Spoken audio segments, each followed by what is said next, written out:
십자가를 앞에 두고 악인들의 발광이 펼쳐집니다. 빌라도가 군중들을 향하여서 너의 왕이 이로다라고 비웃음조로 넌지시 던져보자 사단에 사로잡힌 이 인생들이 발광을 합니다.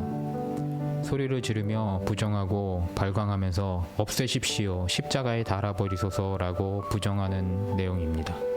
빌라도는 계속하여서 너희 왕을 이라고 물어보면서 십자가에 라고 사안을 하나하나씩 되짚어서 확인하며 이들의 죄악을 후세에 전하는 증언자 역할을 담당하게 됩니다. 그리고 최후에는 대제사장 무리들이 가장 폐역무도한 말을 시키지도 않았는데 내뱉습니다. 가이사 외에는 우리에게 왕이 없나이다. 이스라엘 민족의 정체성은 하나님만이 왕이 되시는 것이 정체성이었고, 대제사장과 바리새인들은 그것을 존재로 먹고 마시고 부를 누리던 인간들이었습니다. 그런데 이들은 예수를 죽이기 위하여서 하나님마저도 부인해버리는 불경을 서슴없이 능동적으로 내뱉은 것입니다. 국민은 그 수준에 맞는 지도자를 소유한다고 했듯이 이스라엘 백성은 피지배층 것이 문제가 아니었습니다. 언약 백성으로서의 정신 자체를 잃어버린 민족이 되어버렸다라는 것입니다. 구약의 심판은 항상 여기서 시작되었던 것을 우리는 기억해야 합니다. 이들에게 심판이 머지 않았으며 그 심판보다 자신의 기득권을 위하여서 기꺼이 신성 모독을 하고 하나님의 아들을 내어 던지는 선택을 그들이 자발적으로 했다라는 것입니다. 17절에 보면 놀라운 표현이 보입니다. 예수께서 자기 십자가를 지시고 해골이라 하는 곳에 나아가시니 라고 표현되어 있는 것입니다.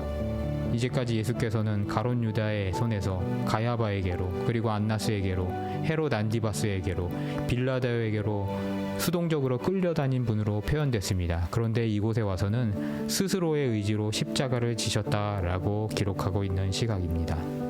십자가는 성자의 능동적인 선택에 의한 대속사역이라는 것을 우리에게 극명히 보여주고 있습니다. 19절에는 또 한 사람이 능동적으로 움직입니다. 빌라도입니다. 놀랍게도 이 고귀한 총독께서 좀 전에 밀란이라도 일으킬 듯 했고 가이사에게 항소한다고 소리 지르며 협박하던 무리를 이끌기 위하여서 안전하고 안락한 관정에서 친히 나와서 이 더럽고 피비린내 나고 살점이 낭자한 자리에 친히 왕림하신 사건입니다. 그의 목적은 신의 아들의 죽음을 애도하기 위함이 아니었습니다. 자신의 무죄를 확고히 해놓기 위함이었습니다.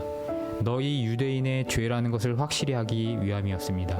그는 직접 사형 선고문을 명패에 휘갈겨서 십자가 위에 붙입니다.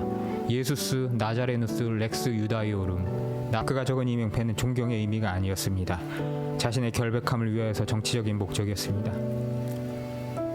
6월절에 온 백성이 오가는 자리에 히브리어, 헬라어, 라틴어로 적어서 누구나 보기에 적어놓은 것은 내가 죽은 것이 아니라 너희 대제사장들과 너희 무리들이 죽인 것이라고 공개적으로 선언하기 위하여서 따라온 것입니다. 분명히 백부장만 보냈으면 저 노예한 가야바와 안나스가 윽박질러서 문구를 바꿔버릴 것을 염려했던 것입니다. 유대인의 왕이라고 적자 대제사장들이 자칭이라고 써달라고 했고, 빌라도는 직접 내가 쓰고 싶은 것을 내가 쓴 거다라고 이런지하에 거절해버립니다.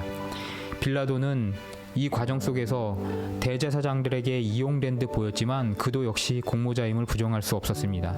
그는 원래 잔악하기로 유명한 인물로서 바리새인 수천 명을 십자가에 처형해서 매달고 희생제물 드리는 갈릴리 사람들을 죽여서 제물에 그 피를 섞었고, 심지어 헤롯 안디바스와 안숙일 정도로 철면피인 인간이었습니다. 그런 그가 이상하게 이 일에는 소극적인 행태를 보입니다.